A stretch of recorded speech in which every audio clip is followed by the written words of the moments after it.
오늘부터 이틀간 열리는 이 세계 무역기구 WTO 일반 이사회에서 일본의 수출 규제 조치가 정식 의제로 논의됩니다. 수출 규제 조치 발표 후 한일 양국이 처음으로 국제 무대에서 맞붙게 됐는데 국제 여론이 어느 쪽으로 유리하게 형성될지가 관건입니다. 오늘 오후 토론 시간에는 두 분의 전문가와 함께 이 내용 짚어보도록 하겠습니다. 노동일 경희대 법학전문대학원 교수 그리고 서지용 상명대 경영학부 교수 모셨습니다. 두 분 어서 오십시오. 안녕하세요. 안녕하세요.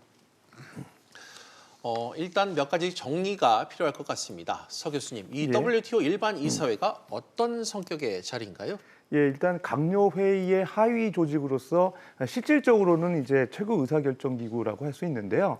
잠깐 WTO 그 조직에 대해서 말씀드리면은 그 강요 회의 그 밑에 무역 정책 검토 기구, 그다음에 분쟁 해결 기구, 일반 이사회 세 개 그 기구들이 있어요.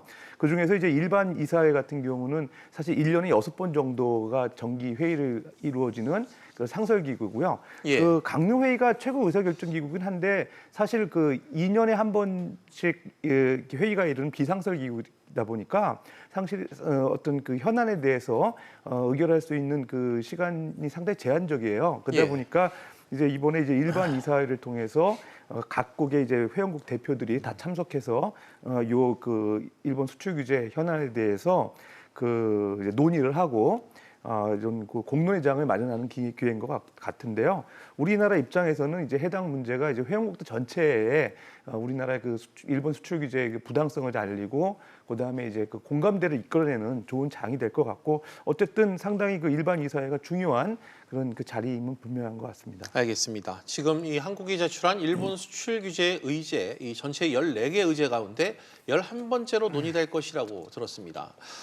이러면 오늘 밤 늦게 아니면 내일 새벽쯤으로 알고 있는데 맞나요? 예, 맞습니다. 그 오늘부터 이틀간 스위스 제네바에서 개최가 되고요. 우리나라 시간으로는 이제 오늘 오후 5시부터 시작을 해가지고 아마 11번째가 되니까 그 해당 현안은 한 밤늦게나 예. 아니면 내일 새벽까지 아마 진행이 될 가능성이 있습니다. 뭐 또 현안이 이제 논쟁이 많아지고 하게 되면 그 다음 날까지 연장이 돼서 논의가 될 가능성이 있고요. 실제로 이제 진행 절차와 관련돼서 말씀드리면은 일단 그 해당 의제에 대해서 회의 의장이 예. 그 이제 발언 요청을 하게 되면 우리나라가 먼저 이제 발언을 하게 됩니다. 그 다음에 이제 일본 정부에서 우리나라 그 발언한 내용과 관련해서 이제 발언을 하게 되고요. 제3국에서 또 관심 있는 국가들이 있기 때문에 관련해서 이제 발언하는 식으로 진행이 될 것 같습니다. 계속 어떻게 보면 우리나라 입장에서는 수출 규제에 대한 그 부당성을 전 회원국들한테 이제 공지하고 어떤 공감대를 이끌어낸다는 측면에서 그 대표로 참석하게 되는 산업통상자원부의 그 김승일 실장의 역할이 중요하다고 생각이 됩니다. 알겠습니다. 회의 절차를 어떤 방식으로 진행하는지 지금 서 교수님께서 얘기를 해주셨습니다. 노 교수님, 네. 이사회가 끝나더라도 구속력 있는 이 조치나 어떤 결정이 당장 나오는 건 결과물이 나오는 건 아니죠? 네, 일반 이사회가 뭐 논의의 자리니까요. 기본적으로 무슨 뭐 결정하는 자리가 아니고요. 또 아까 얘기한 대로 지금 뭐 여러 가지 기구가 있는데 우리가 지난번 후쿠시마 수산물 같은 경우는 이제 분쟁 해결 기구를 통해서 어떤 승패가 가려지는 그런 상황이었습니까? 예. 그러나 이런 자리는 기본적으로 서로의 입장을 논의하고 설명하고 반박하고 또 필요하면 재반박하고 하는 그런 그 절차를 거치기 때문에 네. 어떤 구속력 그 가운데서 뭐 최종적으로 뭐 구속력 있는 어떤 그 결론이 나오거나 그러지는 않습니다. 예. 여러분 우리가 주장할 것은 그런 거 아니겠습니까? 기본적으로 일본의 수출 규제 조치가 자유무역을 규정한 가트 체제를 위반하고 있다 하는 거 아니겠습니까? 기본적으로 어떤 그 호혜 평등의 원칙, 최혜국 대우를 규정한 가트 원칙에 어긋난다. 그리고 어떤 형식으로든 수출 허가나 수출 이걸 통해서 수출 수입을 제한해서는 안 된다는 예. 이런 그 부당성을 지적할 것이고요. 일본은 그에 비해서 이제 기본적으로 이런 것들은 일본의 안보에 위협을 주는 것이기 때문에 가트 체제에 있어서도 예외로 인정되는 그런 것이다라는 이제 조치 정당성을 주장하겠죠. 그러니까 우리로서는 기본적으로 이제 일본의 수출 규제가 기본적으로 우리의 수출에 어떤 영향을 주었다. 예. 이런 것을 입증해야 되는 것이고요. 일본으로서는 지금까지 계속해서 뭐 어떤 뭐 전략물자 관리라든지 우리나라의 전략물자 관리라든지 이런 것 때문에 일본 안보에 위협이 된다 이런 주장을 하고 있기 때문에 그런 점을 입증해야 되는 것이죠. 그러니까 지금처럼 일본이 계속해서 뭐 우리의 어떤 우리의 부당함을 주장하는 우리의 주장에 대해서 여러 가지 주장만 하고 있지 사실은 입증할 자료를 내놓지 않지 않습니까? 예. 이런 것을 볼 때는 기본적으로 우리가 어느 정도 주장을 하게 되면 일본도 지금까지 그냥 공허하게 이 말로만 주장할 것이 아니라 어떤 자신들의 주장을 입증할 만한 자료를 제출해야 되기 때문에 저희 일본의 주장을 뒷받침할 근거가 혹시 있는 건지 없는 건지 분명히 알 수 있는 그런 장이 될 수 있는 거죠. 알겠습니다. 일본의 수출 규제 조치 발표 후 처음으로 양국이 공식적인 자리에서 논쟁을 하는 자리입니다. 노 교수님, 이 네. 자체만으로도 의미를 따져볼 수 있을 것 같은데 어떠신가요? 네, 그리고 지금 말씀드린 대로 우리가 지금까지 서로 이제 일본과 한국 정부, 한국과 일본 정부가 뭐 원거리에서 서로 이렇게 자기 주장만 했지 않습니까? 예. 그러니까 아까 말씀드린 우리가 이제 주장을 하려면 일본의 수출 규제가 사실상의 수출 제한이다. 가트 체제에서 금지하고 있는 수출 제한 조치다. 그렇다면 우리 일본의 수출 규제 조치가 우리나라에 얼마나 어떤 영향을 주었고 자유무역에 어떤 그 지장을 주었느냐 예. 하는 거 우리도 입증을 해야 되는 겁니다. 그냥 뭐 주장만 해서는 네. 건 아니고요. 일본 역시 이제 여러 가지 주장을 하다가 처음에는 뭐 우리나라가 약속을 위반했기 때문에 그렇다라고 예. 해서 마치 그냥 뭐 징용금 배상 문제 이런 문제 때문인 것처럼 하다가 뭐 우리나라 그 수출된 물자가 뭐 북한으로 흘러갔다든가 또 우리나라가 전략 물자 관리에 허술하다든가 일본의 안보에 위협을 준다든가 하는 계속해서 추상적인 주장만 했지 않습니까?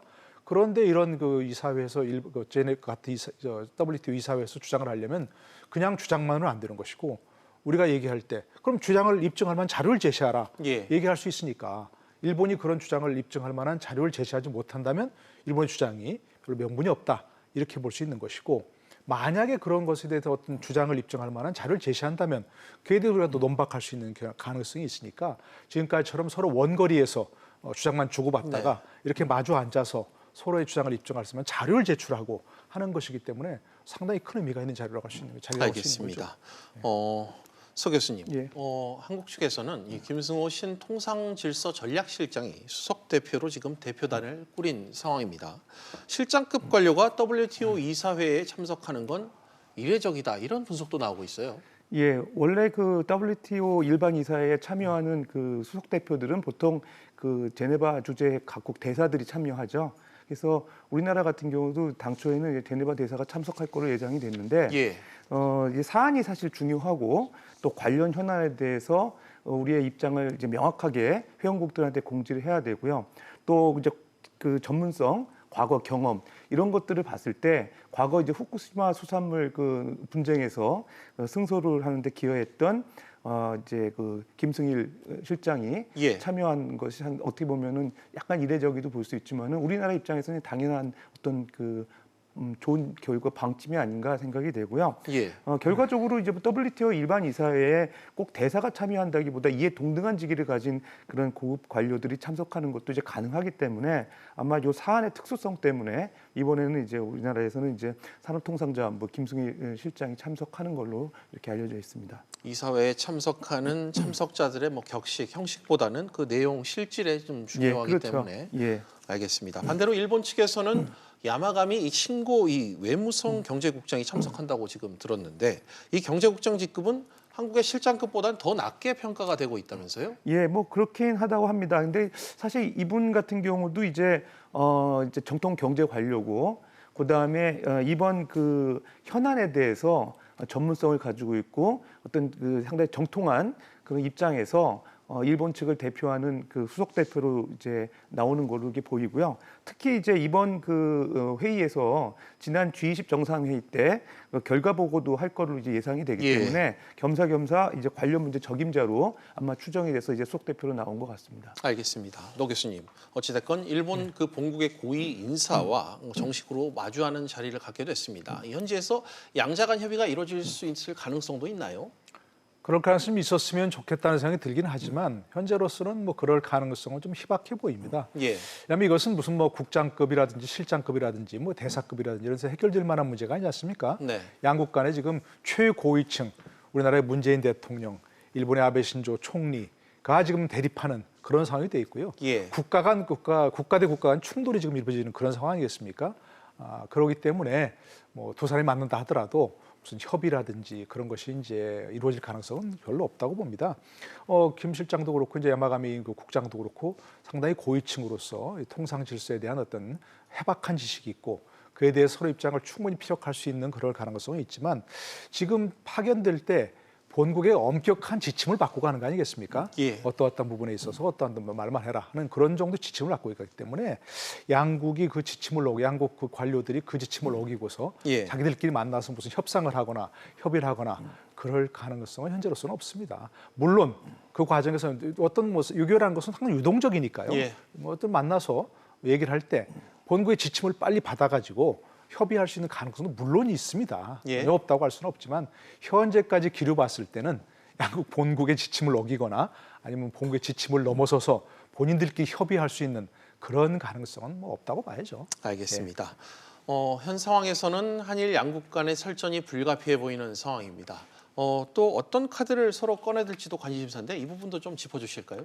기본적으로 이제 우리 측 명분은 바로 그런 거 아니겠습니까? 이제 그 김승호 실장이 가면서 얘기하는데 공부를 많이 했고 일본을 일거에 굴복시킬 수 있는 명분이 있다고 하겠지만 사실 뭐 외교전에서 이렇게 완승완패는 기대하기 어려운 것이고요. 예. 또 일본도 나름대로 얼마 전에 준비했지 않았겠습니까? 그러니까 우리는 기본적으로 이게 세계 무역 질서를 규정한 WTO 지침, 가트 체제에 위반되고 있다. 예. 그래서 가트 규정 뭐 11조, 1조 이런 것들을 통해서 봤을 때 최혜국 대우가 기본적인 어떤 가트 체제의 원칙이고요. 예. 그래서 모든 회원국은 동등하게 최혜국, 기본적으로 모든 혜택을 주는 네. 이런 국가로 대우해야 된다.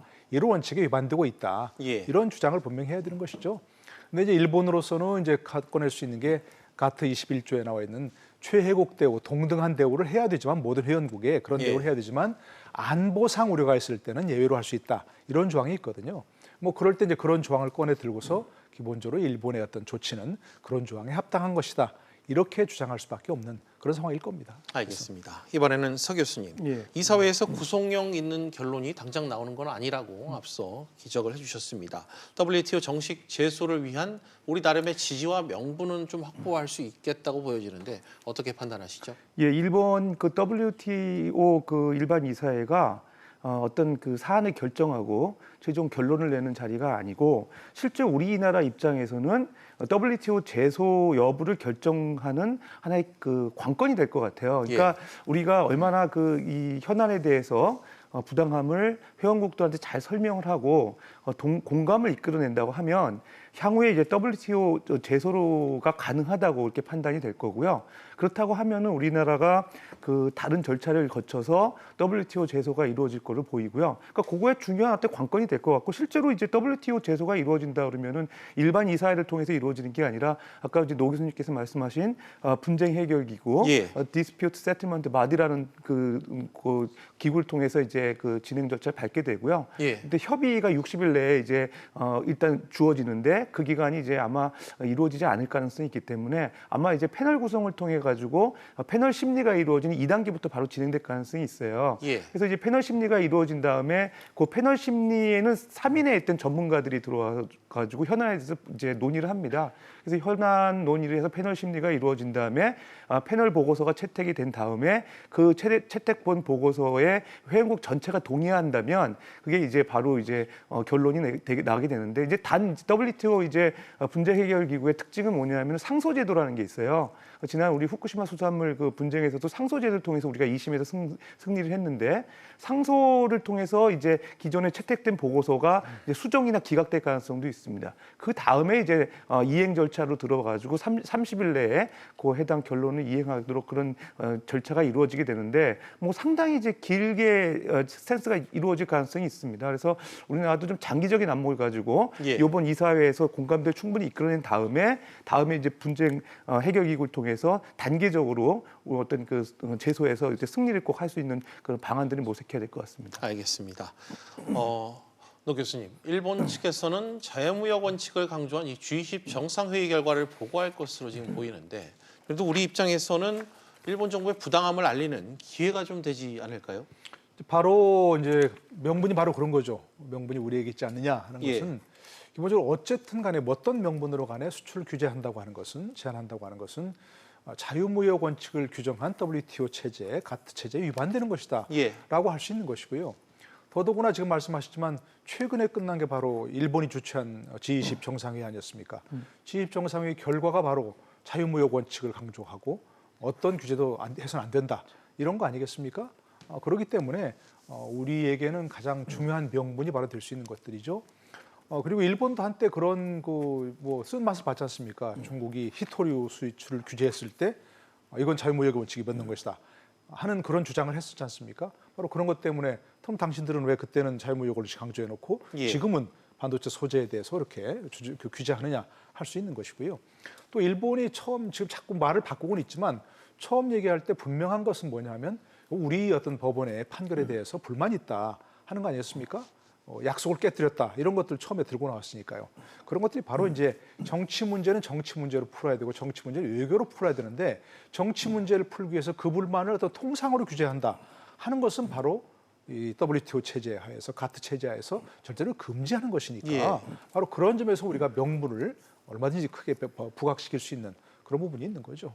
가트 체제 그 위반 부분을 말씀하셨는데 혹시 법적으로 예. 그 좀 뭐 조문이 몇 조에 위반되고 뭐 그런 조항들이 있을까요? 예, 뭐 가트 1조의 어떤 최애국 대우, 동등 대우 어떤 것이든지 회원국에는 동등하게 최애국 대우를 해야 한다. 그런 것이 첫 번째 원칙이니까 가트 1조에 나와 있으니까 예. 뭐 그런 것들 위반한 것이 바로 이제 일본의 수출 규제다 주장할 수 있는 것이고요. 네.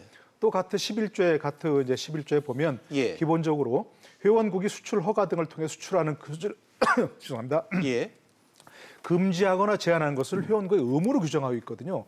그러니까 어쨌든 일본은 수출 절차를 좀 느리게 할 뿐이지 어떤 수출 절차를 좀 복잡하게 할 뿐이지 이건 수출을 금지하는 것이 아니다. 예. 이렇게 주장하고 있지만 어쨌든 수출 규제가 우리나라에 들어왔을 때는 수출이 느려지고 우리 기업에 실질적인 피해가 나고 있다. 그러니까 수출 규제가 바로 수출 제한이나 마찬가지다. 가트 11조에서 규제하고 있는 예. 그런 걸 주장할 수 있는 것들이죠. 여러 가지. 알겠습니다. 과연 이 국제사회가 한일 어느 쪽에 공감하게 될지 결과에도 좀 이목이 쏠릴 텐데 노 교수님은 지금 상황을 좀 어떻게 보고 계십니까? 이제 저도 이제 변호사로서 늘 하는 얘기가 뭐냐면 예. 공격과 방어를 모두 잘해야 한다는 겁니다. 우리가 공격만 잘해서 승리하는 것도 네. 아니고 우리가 1점을 넣더라도 우리가 2점을 먹으면 지는 거 아니겠습니까? 재판도 마찬가지입니다. 예. 재판도 우리가 아무리 상대를 공격을 잘하더라도 상대가 방어를 어떻게 하고 상대 공격 포인트가 뭔가를 우리가 잘 알아야 되는 것이거든요. 아까 얘기한 가트 규정 1조, 11조 또 10조 이렇게 우리가 유리한 부분이 있다 얘기했지만 일본도 전혀 그에 대한 대비책이 없겠습니까? 뭔가 좀 대비책이 있을 것이고요, 분명히. 그렇기 때문에 현재로서는 우리가 유리하다, 불리하다 하긴 어려울 겁니다. 단지 아까 말씀드린 대로 결국 WTO 체제로 간다고 하는 것은 거기서 우리가 논의한다고 하는 것은 어떤 규제도 없이 자유무역을 우리가 주창하는 예. 그런 나라로서 일본 역시 자유무역의 최대 수혜국 아니겠는가. 우리도 마찬가지다. 무역 10대 강국 중에 들어가는 나라들이니까. 네. 그런데 이런 것을 통해서 자유무역을 지금 현재 제한하고 있다. 예. 장애를 일으키고 있다. 하는 명분으로 있으니까 그런 것들이 회원국의 어떤 결국 자유무역 질서를 옹호하는 가트 체제에 규정한 모든 회원국이 참여한 데서 고개를 끄덕일 수 있는 명분을 줄 수 있는 예. 그런 것이라고 지금 생각을 해야 되겠죠. 그러나 당장 우리가 그걸 주장한다고 해서 어떤 우리 쪽으로 국제 여론이 쏠릴 것이다. 이렇게 또 단정할 수는 없는 문제니까 그런 것에 있어서 꾸준하게 우리가 노력을 기울여야 될 필요가 있는 것들이죠. 알겠습니다. 서 교수님께도 예. 같은 질문을 좀 드려야 될 것 같은데 지금 국제사회 여론 어려운 질문이지만 어떻게 좀 형국이 흘러갈지 좀 전망을 해주신다면요. 예, 각국의 이해관계라든지 여러 가지 변수가 분명히 있습니다. 그래서 예상하기는 쉽지는 않지만 일단 명분상으로는 우리가 좀 유리하지 않나 저는 생각이 돼요. 일단은 ICT 산업에서 서플라이 밸류 체인에서 예. 상당히 타격을 준 게 일본이라는 점. 그다음에 이제 먼저 수출 규제를 발동한 것도 사실 일본이라는 점. 그다음에 세 번째로는 이제 수출 규제에 대한 명확한 근거나 이유를 그동안에 일본이 잘 대지 못했다는 점. 이런 것들이 상당히 우리가 공략할 수 있는 일본의 약점으로 이렇게 보이긴 합니다. 예. 다만 이제 일본이 또 새로운 논리를 가지고 이제 국제사회에서 이제 여론전을 펼칠 가능성도 있고 또 우리도 그동안에 예상치 못한 어떤 새로운 전략을 가지고 회원국들을 이제 설득할 가능성이 있어서 좀 지켜봐야 될 것 같고요. 어쨌든 지금 나온 상황으로 우리가 유리한 국면을 잘 활용한다 그러면 예. 일단 회원국들 설득하는데 상당히 유리한 입장인 것만은 분명한 것 같습니다. 알겠습니다. 노 교수님, 만약 우리 정부가 장기전으로 이 WTO 제소 절차에 들어간다면 이번 이사회를 통해 유리한 지점에 좀 설 수 있을까요? 그렇길 바랍니다. 왜냐하면 이제 아까 저도 말씀드렸고 이제 교수님 말씀하셨지만 예. 결국은 우리의 가장 큰 명분은 일본의 수출 규제가 어떤 명분이더라도 결국 자유무역을 저해하는 그래서 결국 세계 경제에 큰 부담을 주는 네. 세계 경제를 부정적으로 이끄는 그런 조치다라고 하는 것이기 때문에 기본적으로 우리 이제 유리한 점이 있다고 봐야 되겠죠. 예. 그리고 아까 말씀드린 대로 이제 이 WTO 일반 이사회에서 주장하는 것들이 이제 어떤 결론이 나거나 구속력이 있는 것은 아니지만 나중에 WTO에 제소하게 되면 여기서 논의된 것들, 여기서 주장하는 것들이 상당히 예. 좀 중요한 증거로 어떤 사용될 수 있습니다. 그런 예. 것들이 우리가 WTO 이사회에서 일반 이사회 주장한 것을 뒤엎고 WTO 제소 절차에서 딴 얘기를 할 수는 없는 것이거든요. 네. 일본도 마찬가지고요. 그렇기 때문에 여기서 잘 준비해서 좋은 주장을 하고 우리에게 유리한 주장을 하는 것이 결국 우리가 WTO 제소를 결정하게 된다면 그 경우에도 유리하게 작용할 수 있는 그런 게 되는 것이들이죠. 알겠습니다. 그런가 하면 유명희 산업부 통상교섭본부장도 일본의 수출 규제 조치에 대한 공조 요청을 하기 위해 미국 출장길에 지금 오른 상태입니다. 서 교수님, 미국의 협의를 우리가 원하는 만큼 이끌어낼 수 있을까요? 뭐 쉽지 않을 것 같습니다. 일단 왜냐하면 지난번에 이제 김현종 그 청와대 안보실 차장이 또 같은 명분으로 미국을 방문했던 사례가 있었는데 별 소득이 없었거든요.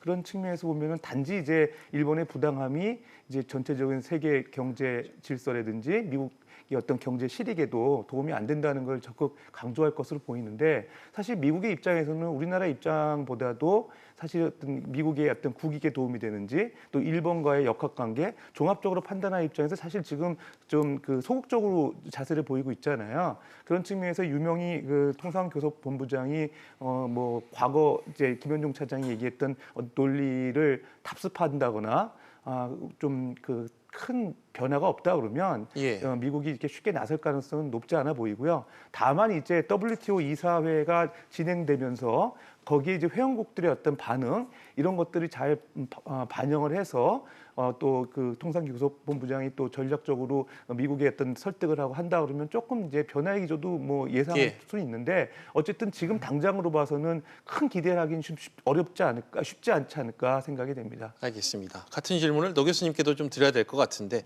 앞서 그 김현종 차장이 방문했었던 그 스탠스를 그대로 좀 유지하고 갈 공산이 클까요? 미국으로서는 쉽사리 뭐 어떤 한일 분쟁에 개입하기 예. 어렵죠. 미국으로서도 한일 간의 어떤 단순히 뭐 통상 분쟁이 아니라는 걸 너무 잘 알고 있지 않습니까? 예. 전략적이고 역사적이고 경제적이고 정치적이고 이런 것들이 다 얽혀 있는 너무나 복잡한 문제라는 걸 잘 알기 때문에 쉽사리 개입하라는 거지 않을 겁니다. 뭐 김현종 차장도 그렇고 유명희 통상교섭본부장에게도 잘 이해한다라고 얘기하지만 그 이해한다는 것이 우리 입장을 지지한다는 게 아니고 네. 당신들이 어떤 생각을 하는지 어떤 얘기를 하는지 잘 알겠다. 뭐 이 정도 이거죠. 외교적 언사라는 건 늘 그렇지 않습니까? 예. understand라고 얘기하는 것이 당신들에게 어그리한다는 얘기가 아니니까요. 그렇지만 어쨌든 우리는 뭐 그렇다 하더라도 우리 대표단 뭐 어떤 뭐 의회 대표단도 곧 간다는 거 아니겠습니까? 예.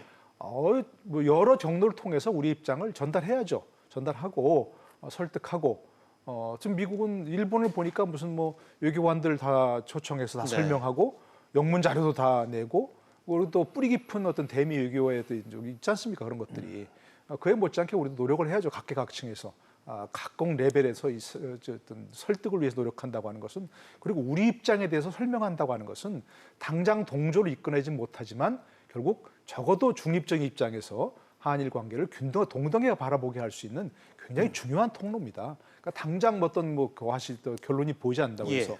당장 우리에게 유리한 결론을 이끌어내지 못한다고 해서 이런 노력을 소홀히 하면 안 되겠죠. 알겠습니다. 그런가 하면 일본은 이번 주 24일까지 한국을 백색 국가에서 배제하는 방안에 대해 형식적인 의견 수렴 이 절차를 끝내게 됩니다. 의견 수렴 절차를 마치는 대로 한국을 백색 국가에서 배제하는 걸 공식 발표할 것으로 예상이 되는데요. 서 교수님, 일본이 네. 그대로 좀 강행할까요? 예, 현재로서는 뭐 가능성이 높아졌다고 보는 게 맞을 것 같습니다. 예. 왜 그러냐면은 일본 총선에서 이제 과반 확보로 승리를 이제 아베 총리가 했고요. 그런 어떤 동력을 받아서 계획대로 이제 진행할 가능성이 있고 당초 뭐 예정대로라면은 의견 수렴 절차를 이제 이번 말까지 거친 다음에 예. 그 내각의 어떤 의결을 통해서 한 8월 중순 이후부터 이제 화이트리스트에서 배제할 가능성이 있죠. 다만 이제 일본이 백색 국가로 우리나라를 전격 배제시킬 경우에 사실 좀 리스크도 있긴 합니다. 왜냐하면 WTO 제소를 앞두고서 일단 그 일본이 정치적 이슈를 가지고 경제 무역 보복한다 이러는 오해의 소지를 가를 가능성이 더 높아지는 거죠, 사실. 예. 그렇게 되면은 좀 일본 입장에서 불리한 측면이 있고요. 그다음에 또 우리나라 입장에서도 이제 맞대결 양상에서 소위 말해서 한일 군사 정보 협정 보호 협정 예. 지소미아라고 하나요? 그거를 사실은 이제 폐기할 가능성이 이제 제기가 되고 있잖아요. 그렇다 그러면 사실 일본 입장에서도 이 지소미아를 통해 가지고 어떤 휴민트 정보를 네. 이제 받고 있고요.